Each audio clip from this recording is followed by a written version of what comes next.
Welcome বন্ধুরা। প্রথমেই জানাই আমার প্রিয় সাবস্ক্রাইবার বন্ধুদের দোল পূর্ণিমার আন্তরিক প্রীতি, শুভেচ্ছা ও অভিনন্দন। বন্ধুরা, মাদ্রাসা সার্ভিস কমিশনের রেজাল্ট কবে হবে এ নিয়ে আমি খোঁজ খবর নিই এবং কিছু তথ্য পেয়েছি যা আজকের এই ভিডিওতে তুলে ধরব। তার সঙ্গে সঙ্গে নিউ এসএলএসটির নোটিফিকেশান কবে আসবে এ নিয়ে কিন্তু আপনারা অনেকেই আমাকে বিগত কয়েকদিন ধরেই SMS করছেন। তাই আজকের এই ভিডিওতে এই এসএলএসটির নিউ নোটিফিকেশানের বর্তমান কী খবর রয়েছে সেটা তুলে ধরব এবং তার সঙ্গে সঙ্গে গতকালকের ভিডিওতে 3929 মামলা নিয়ে অনেকেই কমেন্ট করেছেন, সেই বিষয়টিও আজকের এই ভিডিওতে তুলে ধরব এবং আজকের এই ভিডিওতে যে বিষয়ে বেশি কমেন্ট আসবে সেই প্রসঙ্গটি নিয়ে আমি পরের দিন ভিডিও বানাবো। তাই আজকের এই ভিডিওতে আপনারা সেই বিষয়টি কমেন্ট করতে পারেন। তাহলে দেরি না করে চলুন শুরু করি আজকের এই ভিডিও। বন্ধুরা, ভিডিও শুরুতে 30 সেকেন্ডের একটি কথা বলবো যে আমি মাঝে বেশ কিছুদিন ধরে ভিডিও তৈরি করতে পারিনি, এর ফলে আমাদের চ্যানেলের রিচ অনেকটাই বসে গেছে।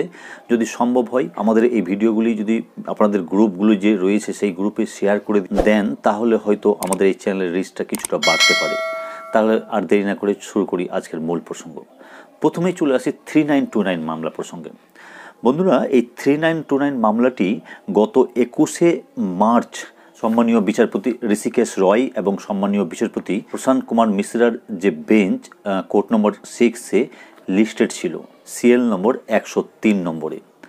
কিন্তু বন্ধুরা, আপনারা অনেকেই জানেন যে মাননীয় বিচারপতি প্রশান্ত কুমার মিশ্রা যে কেসটি ধরেন সেই কেসটি কিন্তু ফাইনাল করে তারপরে ছাড়েন এবং দেখা গেছে যে তার বেঞ্চে CL নম্বর 101 মামলাটি কিন্তু তিনি শেষ করেছেন, অর্থাৎ তার কিন্তু চূড়ান্ত রায়দান দিয়ে দিয়েছেন এবং বর্তমানে চলছে CL নম্বর 102 এবং এই মামলাটিও প্রায় শেষের দিকে। হ্যাঁ বন্ধুরা, এই মামলাটিও তিনি চূড়ান্ত রায়দান করার পরেই কিন্তু CL নম্বর 103 ধরবেন এবং সেটা আশা করা যায় যে সামনের সপ্তাহে এই মামলাটি উঠতে পারে।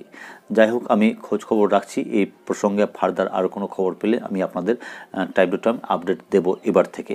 অন্যদিকে নিউ এসএলএসটির নোটিফিকেশান কবে আসবে এ নিয়ে নতুন করে বলার কিছু নেই, কারণ আমি খুবই দুঃখিত বন্ধুরা যে এই প্রসঙ্গে কোনো খবরই আমরা কোথাও থেকে জোগাড় করতে পারছি না।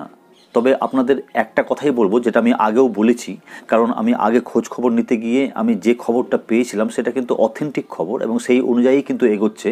সেই খবরটা হচ্ছে যে West Bengal central school service কমিশনের গলার কাটা কিন্তু আপার প্রাইমারি এবং সেই আপার প্রাইমারির কাজটা গুছিয়ে না নিলে তারা অন্য কোনো কিছুতেই হাত দেবে না এবং সেই কাজটা কিন্তু অনেকটাই গুছিয়ে এসেছে, বলতে গেলে প্রায় 90%। হ্যাঁ বন্ধুরা, আপনারা অনেকেই জানেন যে আপার প্রাইমারির ইতিমধ্যে কিন্তু কাউন্সেলিং করিয়ে নেওয়া হয়েছে।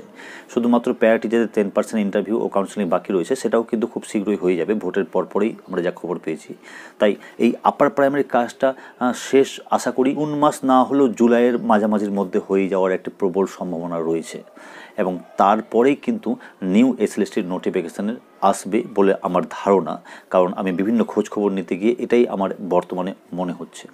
তবে এটা ভেবেও খারাপ লাগছে যে এসএলএসটির জন্য যারা প্রিপারেশন নিচ্ছেন তারা বছরের পর বছর পার হয়ে যাচ্ছে, তাদের জীবন থেকে একটার পর একটা বছর নষ্ট হয়ে যাচ্ছে, তাদের যাদের বয়স ঊর্ধ্বসীমায় রয়েছে তাদের বয়স পেরিয়ে যাচ্ছে।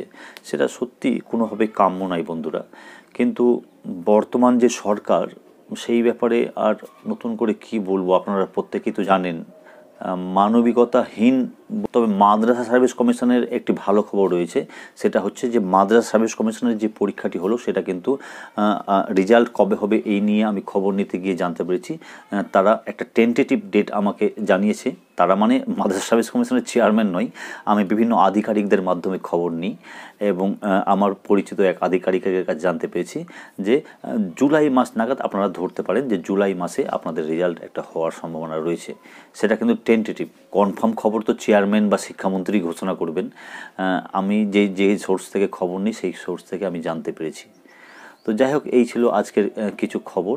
আপনারা কমেন্ট বক্সে কমেন্ট করুন যে কমেন্টটি বেশি আসবে যে প্রসঙ্গে, সেই বিষয় নিয়ে আমি পরের দিন আবার একটি ভিডিও তৈরি করে দেবো। ততক্ষণের জন্য সকলে ভালো থাকুন ও সুস্থ থাকুন। ধন্যবাদ।